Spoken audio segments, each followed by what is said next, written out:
Hey, welcome back to the People Often Suck podcast, where we bring you true stories of some of the most god-awful people, while also giving credit, highlights to a lot of the unsung heroes out there.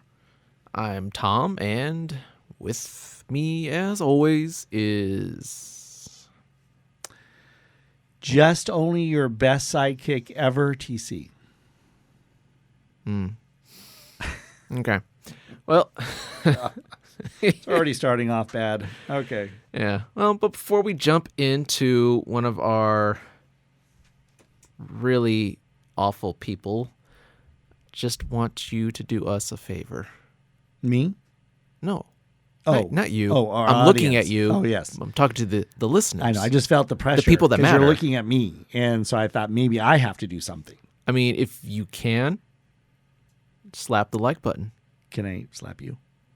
Wait, you want me to slap the like button? Yes. There you go. Leave a comment. Share us with someone you know. Are you going to do that? Sure. I'm going to do that. Okay. Also, if you haven't already, and why haven't you, follow us on Facebook and X.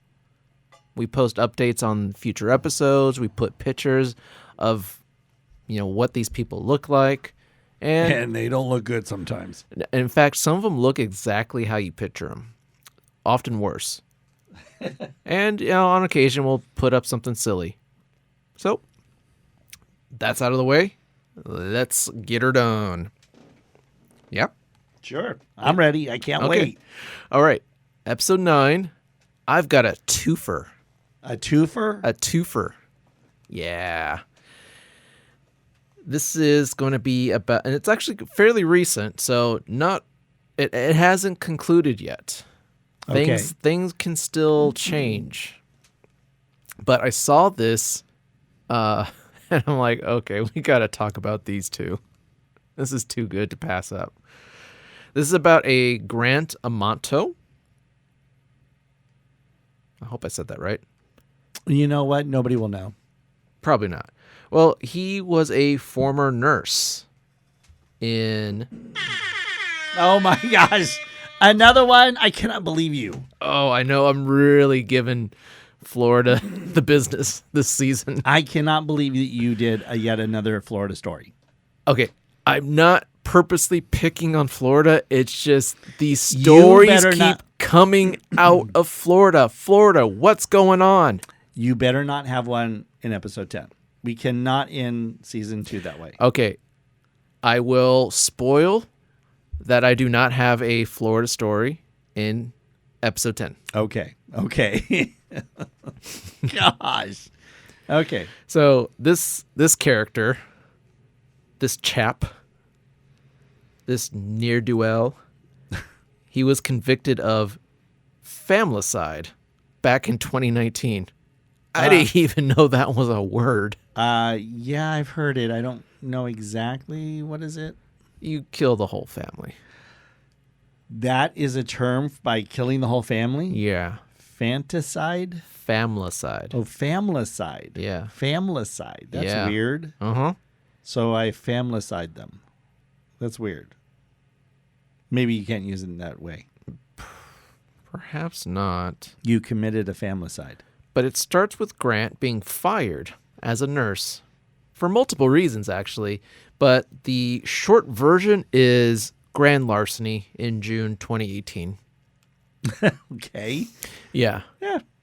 I mean, it's a fireable offense. Yeah. You dig into this guy, and it's he's had multiple chances to not be a dick, and he decided to not take any of those routes. Okay. And that's what got him fired. Wow. So he is unable to find work. Grant tried streaming on Twitch. You know about Twitch, right? Yes, I do know about Twitch. Okay, I'm just making sure. Yes. Just making sure. So he would just basically be playing video games. Okay. All right. Now with Twitch, it's you're basically a small fish in a ocean of other streamers. Sure. Yeah. Okay. So not saying you can't make it, but let's just say if, much like a YouTuber or even a podcaster, you have to keep at it for possibly years before you get any big break at all. Okay. So Grant, was trying to make ends meet by playing video games. Okay. All right? Which, how many parents told their kids, you can't make money playing video games? Well, pretty much every parent back in that time. Man, were they wrong. Yeah, apparently. So, here's the thing, though. That's just what he told his family he was doing. Okay. Yeah, he wasn't actually streaming. He was actually using the equipment that his family bought, by the way, because he's flat broke, to visit porn sites like My Free Cams, which is where he met a cam model that went by the name Sylvie. Aw, Sylvie, that's a nice name. It's also a fake name. Damn it. Yeah. Honestly, if you name your kid Sylvie, it's kind of like, strippers. It's like you name them, you name them a certain name, it's almost destined to be a stripper or a porn actress, I would think. Like Amber Valentine? I don't know. Is that a stripper? Something you want to tell me? No, it's from the movie Spy. I know. Oh, wait. Remember, it was the British girl, Melissa McCarthy. That's I saw that. I don't remember a It's supposed to be darn thing about it. The first name is supposed to be, I think, your street name, and your last name is supposed to be your like elementary school name. Oh. And so the British girl, hers was Amber Valentine. Okay. So Grant would pay tokens. So So basically, what you do is like with video games, you use you know this by research, right? I just want to make sure. Most video games have their own form of currency. Got it. I mean, was it Roblox has Robux, or Fortnite? They have, I don't know what they're called, Fortnite bucks. Okay, I don't know, but lots of video games they have their own form of currency in it. Got it. And you use real money to buy that currency. Okay. So I don't know why the steps you need to take. I don't know if it's a legality thing or something, but so he would use real world money to buy tokens, which he would then pay by the minute for her company. For Sylvie. Yeah, Sylvie. Sylvie. Sometimes up to 4 hours a night. Damn, how many tokens did that cost? Well, she charges 90 tokens a minute. So wait. I'll let the math wizards figure that one out. I got to do the math myself. So wait, you said 4 hours, right? Yeah. So if you want to do 90 times 60 and then times that by 4. Wait a minute. 90 times 60? It's 90 minutes. Oh. No. 60 minutes. Right. It's 90 tokens per minute. Yeah, and it was 4 hours, you said. It's 4 hours. So it's 240 hours. Uh-huh. And it was 90 tokens a minute. Wait a minute. It didn't go right. So I don't know what the conversion rate is, though. I wasn't good at math. Well, you have a literal calculator in your hand. I'm not good at this. Oh, my God. Okay, well, I'm sure somebody who's not driving can probably math for you. Well, wait a minute. No, we know. So it's 240 minutes times it by 90. Yeah. It's 21,600 tokens. Yes. And how much do you know by any chance how much a token was? I don't know. I'm like, do I really want this in my browser history? No, you don't. You don't. But I would have to imagine that it is probably maybe $1 per token. Probably. I mean, it could be. I mean, that seems logical sense. Well, to give you some idea, So he would steal his family credit cards, claiming it's for his, Twitch career. Twitch career. Yeah. So within a few months, Grant spent $200,000 of his family's money on Sylvie. So she's doing pretty well for herself. Because I imagine Sylvie's probably doing great. She's probably like, in Ukraine or something. So, that money's going far. Yeah, they weren't happy about this when they found out. No, of course not. So they sent him to rehab, which cost them an additional $15,000. And he returned after only a couple weeks. And he was given the ultimatum. Get a job and no contact with Sylvie, or you can, let the door or we cut your hit wing off. You won't let the door hit you where the Lord split you. I like my idea better. Yeah. I mean, look, if you cut it off, he's not going to be able to really enjoy those videos anymore. True. In January of 2019, okay, Grant shot his mother. What? In the head while she was on the computer. Oh my gosh. I mean, that's just horrible. Yeah. Then he waited for his dad to come home and shot him to death too.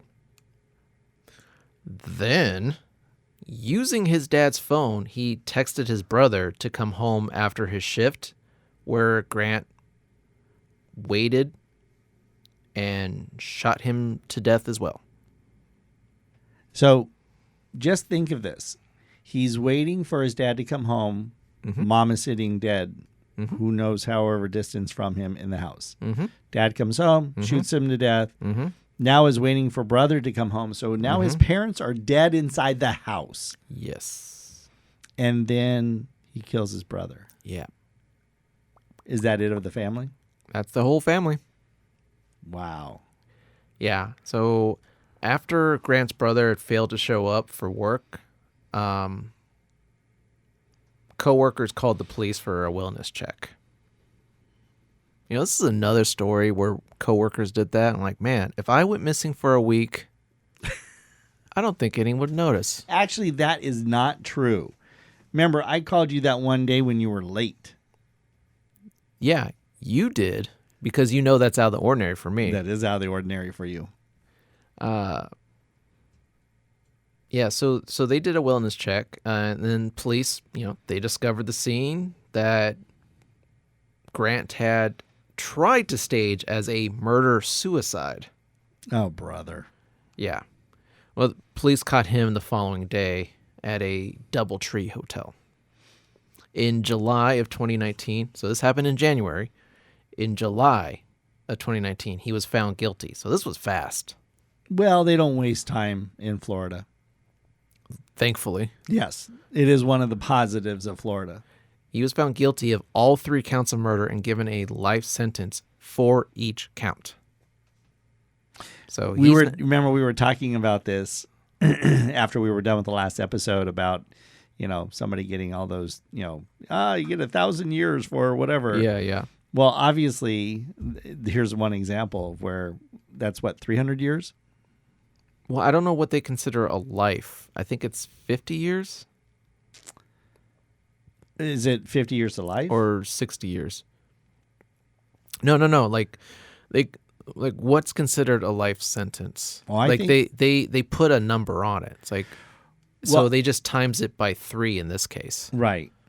Which obviously he'll be dead. But thankfully. Yes. Although unfortunately I think he should have been dead before then. But I think they normally give a number. They say blah blah blah to life. Yeah, because that's usually where they will make a determination if this person could be eligible for parole, unless they flat out have a life sentence. And then and they'll usually put in there life sentence without the. I mean, it's Florida. Who knows?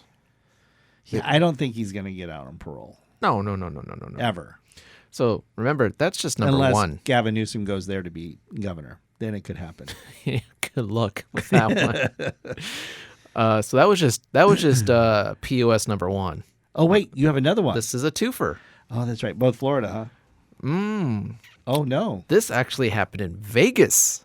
Ah. Sin City. Sin City. Okay. Yeah, where everything goes. You just can't say anything. I won't tell you what happened. So this is about Victoria Goodwin. Are you familiar with the Ghost Adventures? Yeah. Yeah. Yeah. You mean with Zach? Sure.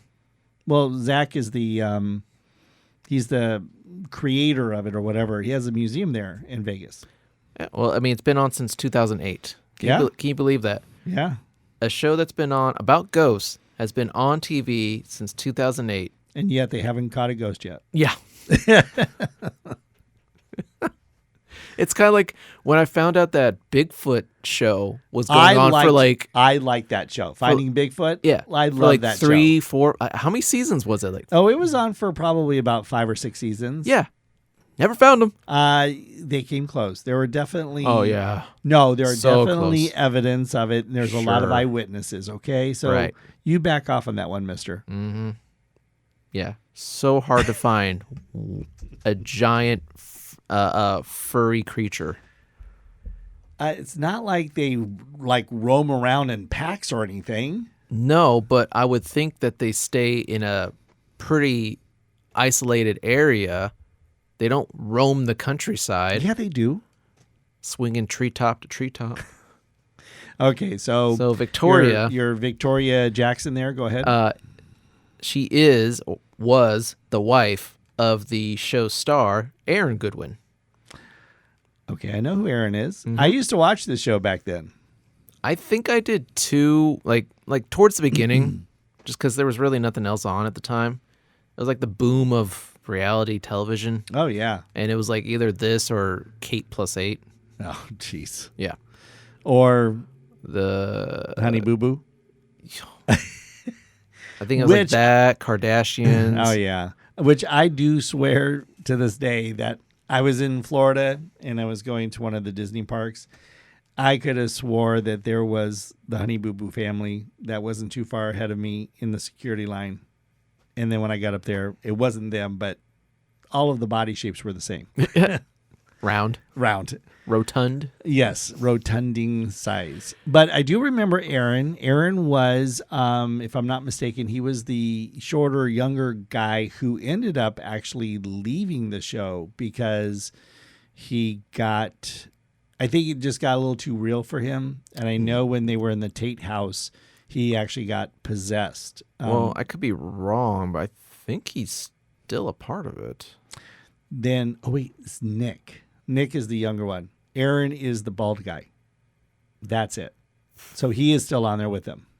Yeah, I don't know, man. But you're saying that it's his I didn't really wife? go through the entire cast, but Well, I'm gonna look it up while you're talking. yeah, you look it up. But yeah, this is his wife, and this in recent. I said this was recent. Just recently, in March of 2025. Oh, this is recent. Yeah, she was arrested on suspicion of solicitation to commit murder and What? and conspiracy murder. What? In other words, she tried to hire a hitman on her husband. Okay, so it is Aaron. He's still on the show right now. Nick is the younger one who ended up leaving the show in 2017. So you're telling me Aaron's wife had hired someone or was hiring someone to kill him? Mm-hmm. Yeah. Unbelievable. Wow. Now, how does this all play out? Well, You picked up your phone, so I'm nervous. turns out that she was texting, Victoria was texting with an inmate in Florida.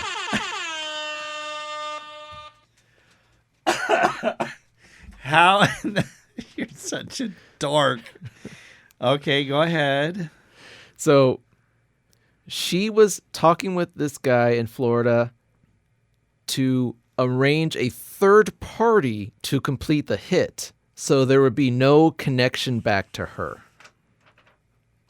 Okay. Really thought this one through. Yeah, apparently. So the inmate, it's Grant. No. Yeah. Really? Yeah. Grant, the one that you were just sharing about. Yes. The one, the family side. You know, it's really cool how you did that connection there. Thank you. And connected to a somewhat famous reality TV person. Mm-hmm. Although I'm very happy to hear that Aaron, nothing happened to him because he's a good guy.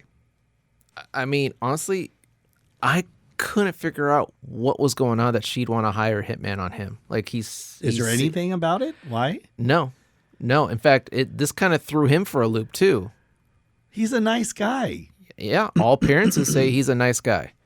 And so the way they found this out was Grant's cell phone was seized as contraband when this whole plot was kind of uncovered. So that they had all these text messages. Like she has been somehow she was swooned by this guy. He's a swooner, huh? Yeah, like they were sending text messages back to each other.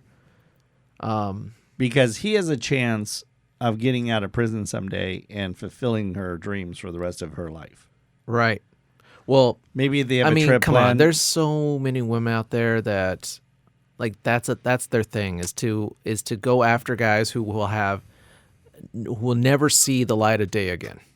You know, it's funny you say that because I have a friend of mine who wanted me to do a story, and I'll think about it, but it's about this Ashley. Have you heard of her? Ashley Trevino?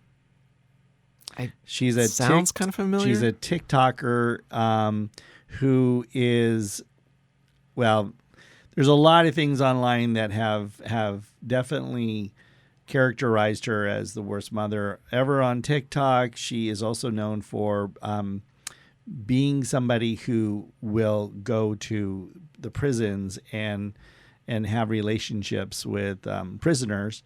And I think, I don't have all the details, so I don't want to make any assumptions here, but everything that I've seen so far on her, and I might do a story in the future about her, but not good. So there are women who do pry on this out there.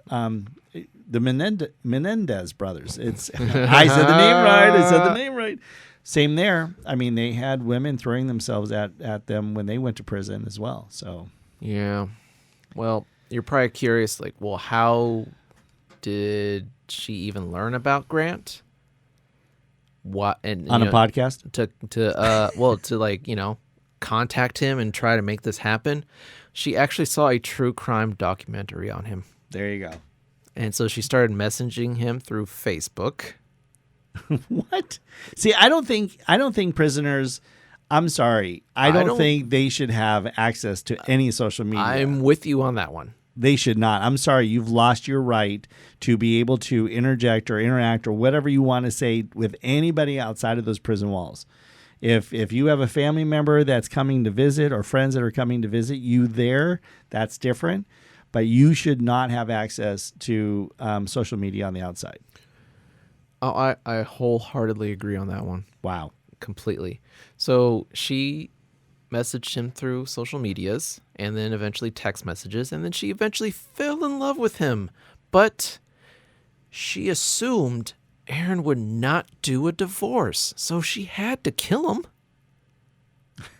Yeah. So after she was arrested, well, Aaron got the divorce. Well, obviously. So, congratulations, Victoria. And now he doesn't have to worry about sharing any money because correct. And she's a felon. As of this recording, she is still currently awaiting trial. Oh, sorry. So she's not a felon yet. No. She's charged. She's allegedly. Right. She's charged with the felony. She allegedly tried to do these things. Wow. Oh, well. But yeah, that's my POS. I think that is that's a great little spin there and twist on yours. I give you props for that one. I thank you. I was really hoping you would avoid Florida, but nope, somehow you were able to bring it back around. They do it to themselves. No, actually, that's not the case in this time. She sought him out. That's true. Well, my story, and I hate to get on the murder kick now that I've done a few episodes in a row with them, but this is a murder case again. And this one takes place in Fort Collins, Colorado. So I'm trying to spread it around the country, unlike you. This happened although it is, yet again, I throw back in time, this goes to the early 1987. You know, in the good oldie days. You would know. Shut up, idiot. So in early 1987, in like I said, Fort Collins, Colorado, a 37-year-old woman named Peggy Hetrick decided to walk home from a bar she was hanging out in on that evening. Now, I probably, she felt that she was pretty safe, at that time. I'm sure it was fine. And when we do say that she decided to walk home from the bar that evening, it probably was late that evening, likely after midnight, maybe even after 1 a.m. On the morning of February 11th, 1987. So I didn't get a date on this when she left the bar. I'm assuming it's probably the next morning, perhaps. A bicyclist investigated what he thought was a mannequin at the time, but sadly discovered it was the dead body of Peggy in a field in southern Fort Collins. So she unfortunately passed away. And what the coroner determined that she was killed by a single stab wound in her upper left back, likely very early in the morning. So there's a good chance that she never knew the person was coming up from behind. Wow. It's interesting how many people have said when they come across a body, like, I thought it was a mannequin at first. Right? Yeah, very weird. I guess that's what we look like. Well, I mean, I think the coloration of your body and stuff does kind of change somewhat. I'm not exactly sure. I'm not an expert on that, and I hope I never see a dead body. See, one look at you, I would have thought for sure you would be an expert on dead bodies. You give off this vibe. Wow. Yeah, you hide your face behind that little mic cover so I can't see it. Anyways. Continue. So unfortunately, though, her body had been, and going to give a little disclaimer here, be careful if you're squeamish about certain things. I will try my best to describe without going into gory details. Her body was sexually mutilated, with a precise precise removal of her left nipple. And ooh, that gave me the chills. I know, right? And areola. Thank you. As well as a female circumcision. Did not know that was even possible, including what one doctor described as a partial. That's a thing in Africa, actually. Is it really? Yeah, unfortunately. I did not know that. Including what one doctor described as a partial, I'm going to mess up this word too, vulvocotomy? Vulvectomy. Why not? Okay, there we go. This is a procedure that requires a high level of skill and quality surgical equipment to perform. I have to say that because as I go on in the story, you'll learn a little bit more later why that's important to say that.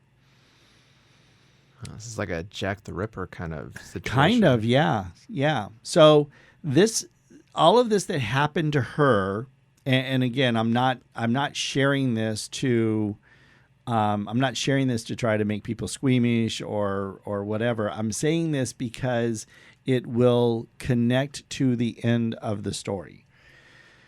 So before the bicyclist found the body, a 15-year-old named Timothy Masters saw it while walking to school at daybreak. So earlier that morning. Masters did not report it to the police as he thought, much like the bicyclist, that it was just a mannequin.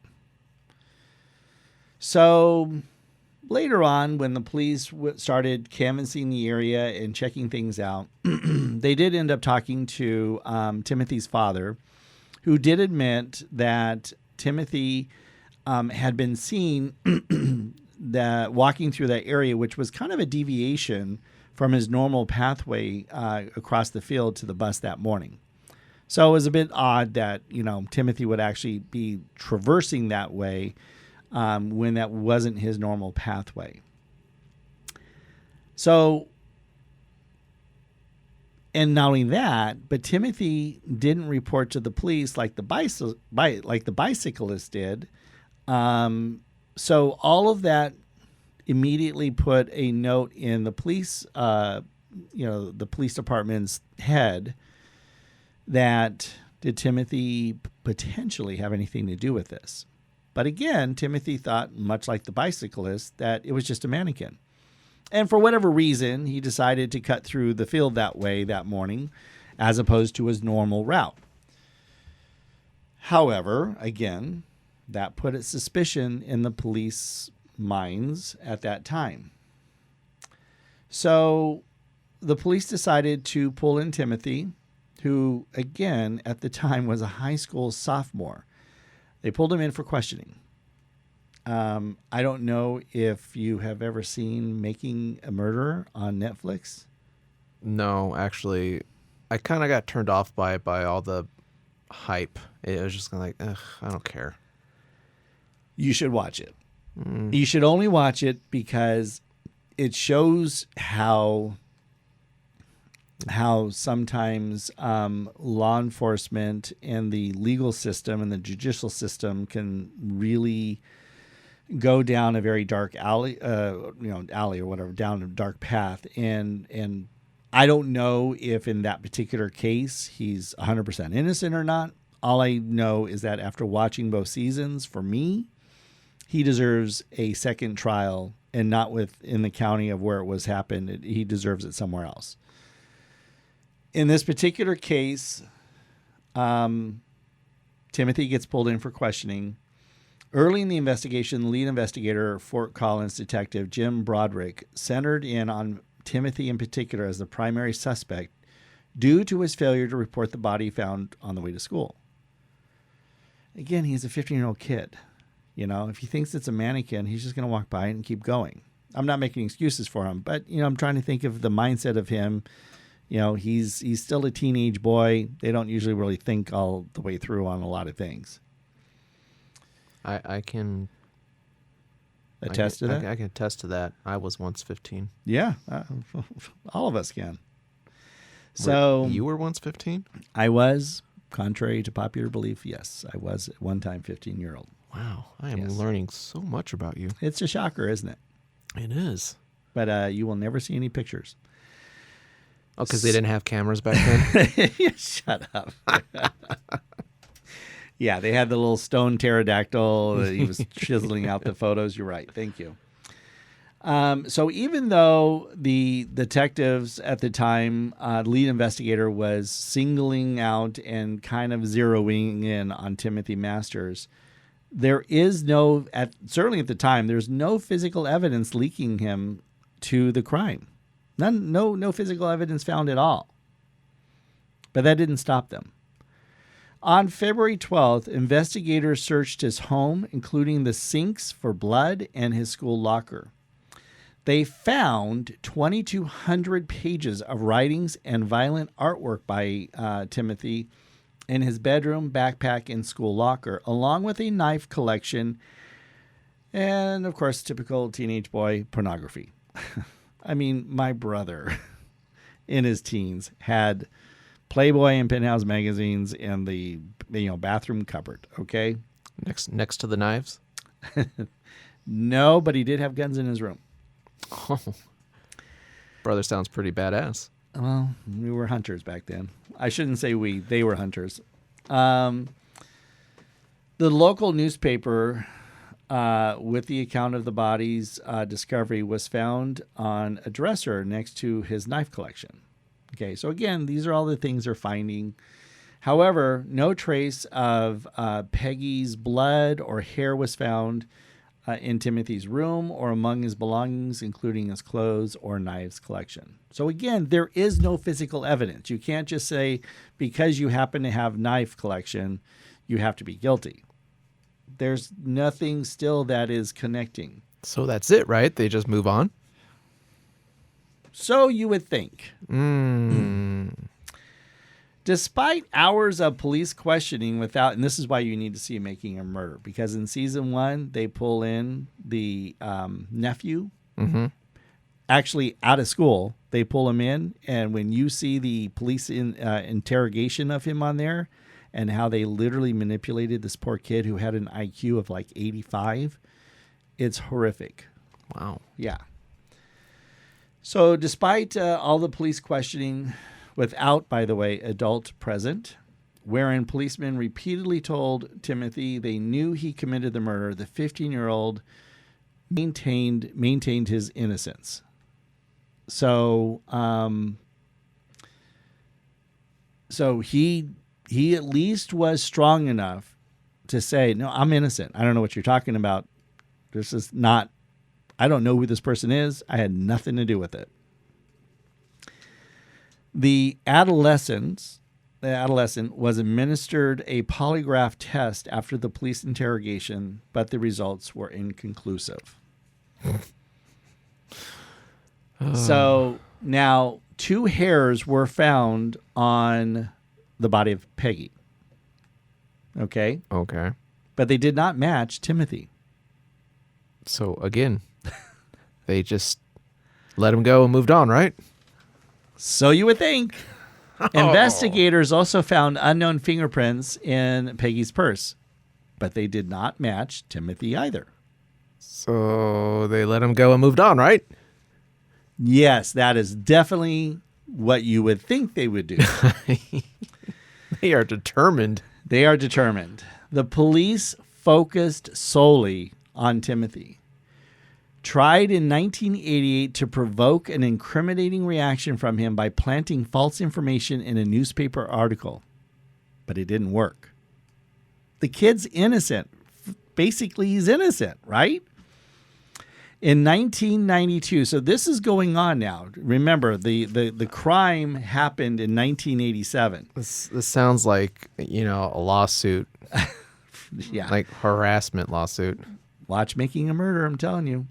So in 1992, investigators discovered that Timothy told his friends details about the sexual mutilation. Investigators thought this information had never been made public or discovered by Timothy himself. So it raised more suspicion on their side. By this time, Timothy, who has graduated from high school and is now serving in the Navy, when the investigators interviewed him again, but he admitted a friend in his art class was the one that told him of all the details of which his story checked out. So did they go talk to this friend? Apparently they must have, because Timothy's account was completely accurate. Yeah, so this is where, unfortunately, Timothy's fate starts to become more sealed. A forensic psychologist named Dr. Reed Malloy. Now, I told you this was in Colorado. Unfortunately, we have to accept this one. He's from California. Dr. Reed Malloy from California analyzed Masters or Timothy's writings and artwork extensively and concluded, without having ever spoken to Timothy due to the protection from his Fifth Amendment rights, that some of the drawings represented Timothy reliving the crime.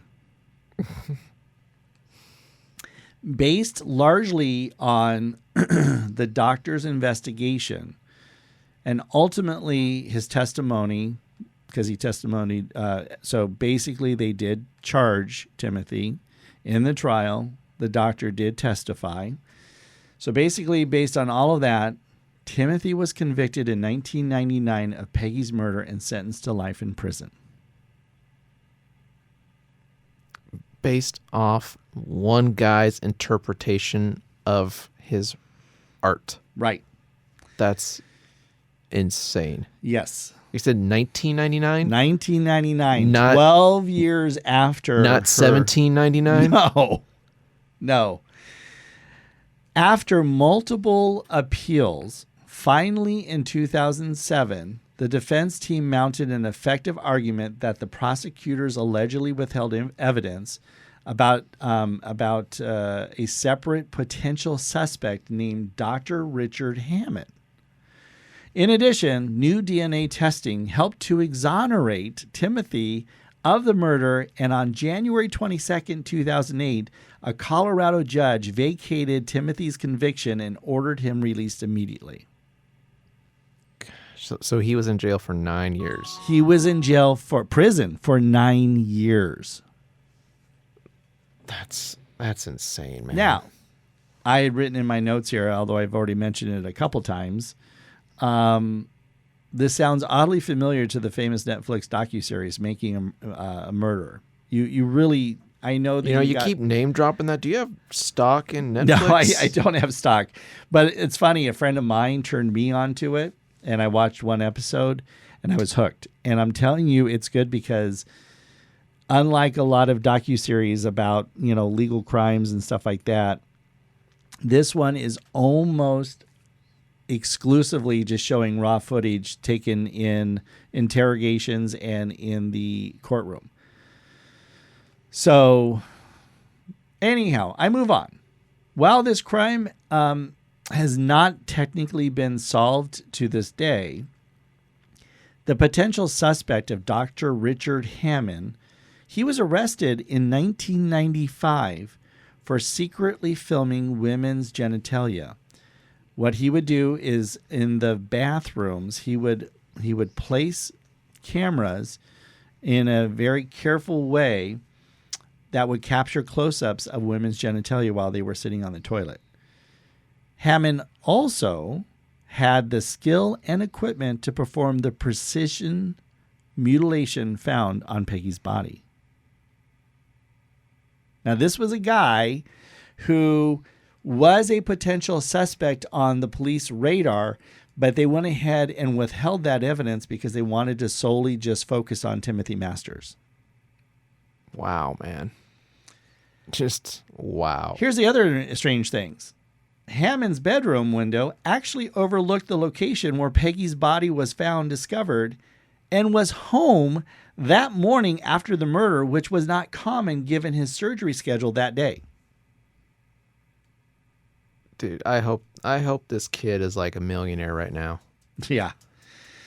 So the sad thing here is that, Hammond got arrested in 1995 for secretly filming women's genitalia and stuff. He committed suicide in March of 1995, several days after his arrest. So we may never know, but it is very likely that this Dr. Richard Hammond was the actual murderer of Peggy. And yet, this poor guy, Timothy Masters, had to suffer years of being investigated and interrogated, and then literally was convicted and thrown into prison for 9 years. Was this like in some hillbilly town of Colorado? Fort Collins, Colorado. Fort Collins is pretty well known. Do they have like one sheriff and one deputy? You hear the banjo playing in the background. Ding, ding, ding, ding, ding, ding, ding. Yeah, I mean, man, stellar police work, guys. Congratulations. You instead of fresh paved roads, you now owe this guy millions of dollars for taking away almost 10 years of his life. I never saw any news articles about him suing, although I would imagine that he sued. Yeah. I think they almost have to pay you restitution for stuff like that, like automatically. I think they do, but I know, like in the case of of making a murder. He sued, and I think it was for $10 million. But I'm not going to tell you anything more because that's how the story goes on and how they went after him. So, so you're going to watch that. In fact, we'll watch it together.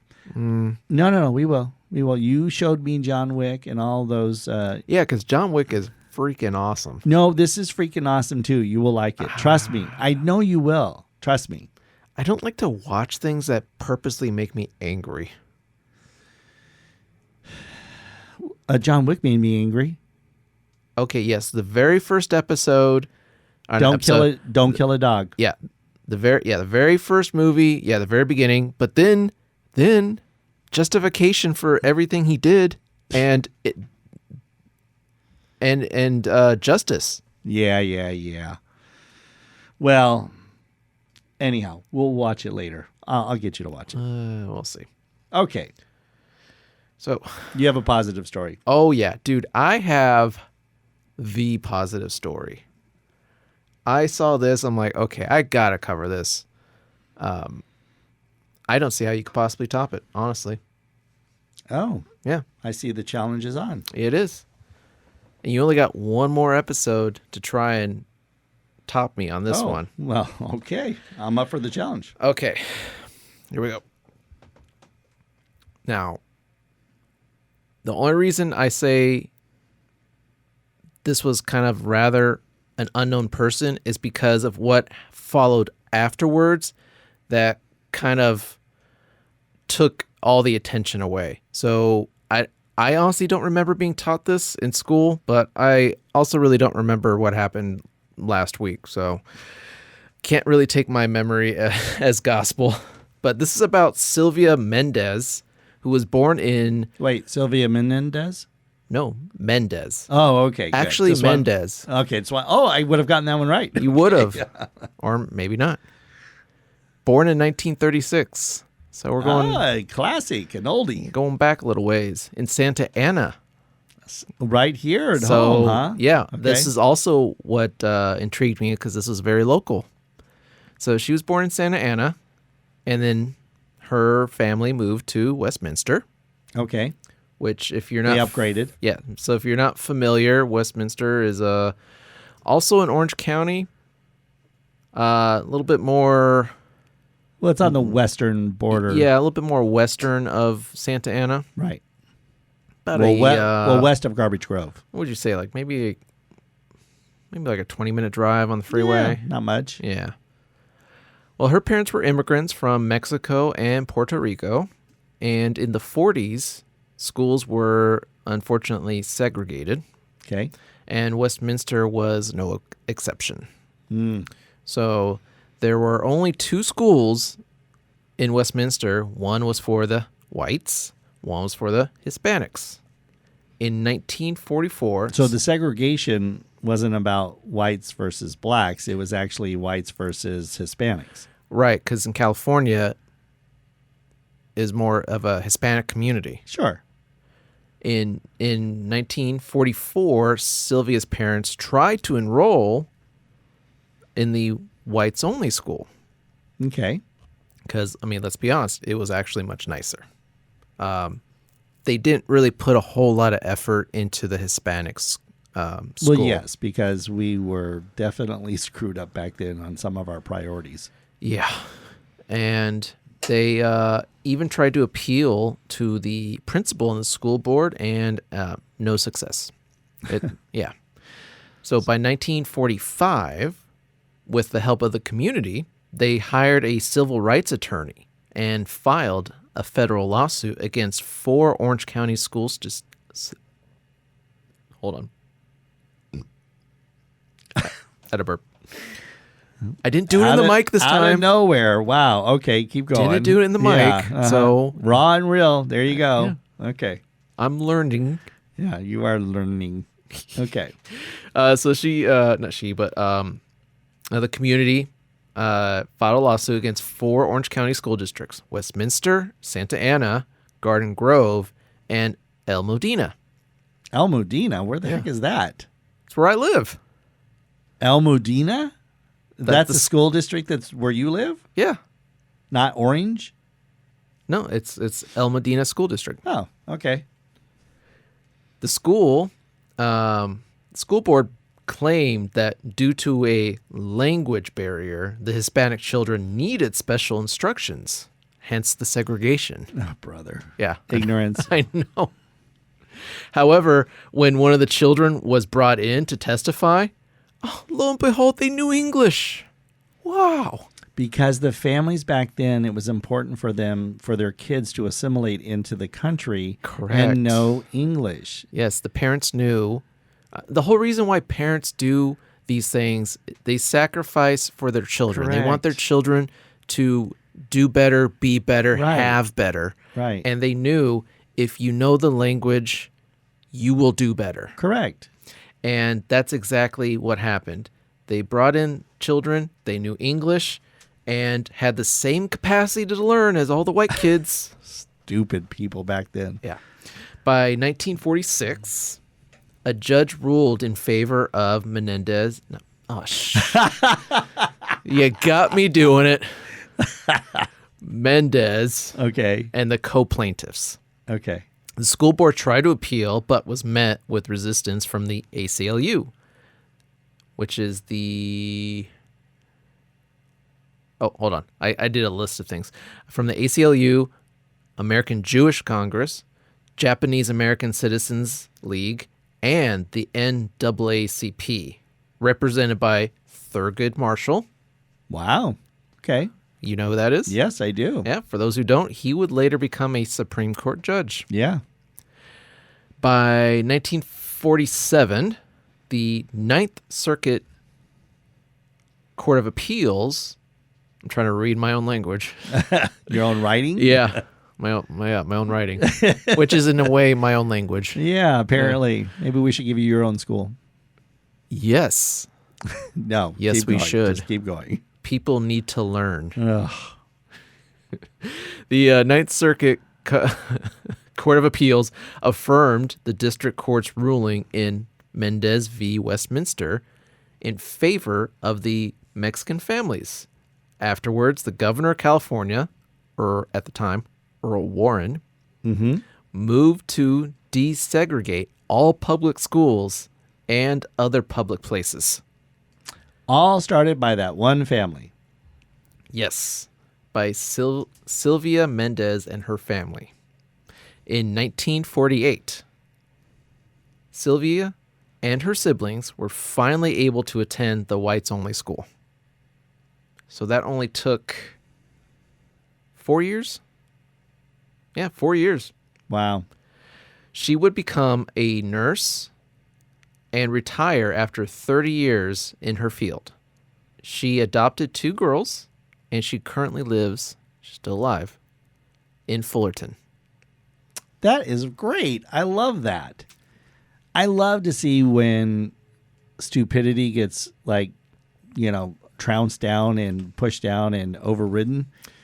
And you have these things where, yeah, they should be going to school together. It's just dumb. Now, the other reason why I kind of chose this, because it's also a little bit less unknown because of the other lawsuit that kind of gets all the fame and glory. So Mendez v. Westminster paved the way for the better known Brown versus Board of Education. Oh, yeah. 7 years later, Wow. which would end school segregation nationwide. So I just thought this was a really cool story because, one, Because everybody knows about the bigger one. everyone knows about But that Brown. actually didn't start it. No, that's the one everybody learns about. Right. Which, yes, it's great. I didn't know about this one that it basically started in California. Yeah. See, California can do something right once in a while. I mean, a broken clock is right twice. That's true. And we got this one right. Yep, we did. We were like, no, segregation is dumb. It's stupid. Get out. We did. That's great. I'm glad to hear that. And there's currently, I didn't write it down, so I'm trying to do this from memory. There's actually currently a statue in her honor in Santa Ana. Really? Yeah. Which I've probably passed by it so many times yeah. and didn't realize it. Where is it? Do you know? No, I We'll don't. talk offline, and I want to know because I probably have seen it too and didn't realize the history behind it. Yeah, honestly, if anyone's local and they want to see it, just Google search, Sylvia Mendez statue. I'm sure they'll get an address out of it. Right. Yeah, I was just like really kind of like awe-inspired by this. Like, this is awesome. Like, I did not know about the story. I was reading through. I'm like, oh my gosh, this 7 years before Brown v. Yeah. I'm like, that's awesome. Damn it, you raised the bar. I'm gonna have to try to find a better one. See, yeah, try and beat segregation. Oh yeah, don't throw it that way. I mean, geez. Okay, there are people who are saving people's lives. That's also a pretty big deal too. Yeah, but segregation. I get it. Okay, got it. I'll give you a gold star for today. Yes. Is that all you have? Yeah, that's the end of the story. And I was actually kind of shocked that she is still alive and kicking cool. And in Fullerton. I hope somebody shares this podcast with her. Oh, yeah, that'd be cool. Hint, out there, anyone? She's probably bored to death with people talking about how awesome she is, so. She's probably going to be also yelling at going, no, you got it wrong. That's true. I might have gotten some things wrong. I tend to do that. Yeah. Well, thank you for sharing that very touching story of our California history and how it impacted the United States. Yeah. Suck it, Florida. Oh, God. Yeah, we like their judicial system better, so I wouldn't say too much. Well, that's all we got for now. People Often Sucks podcast. Yes.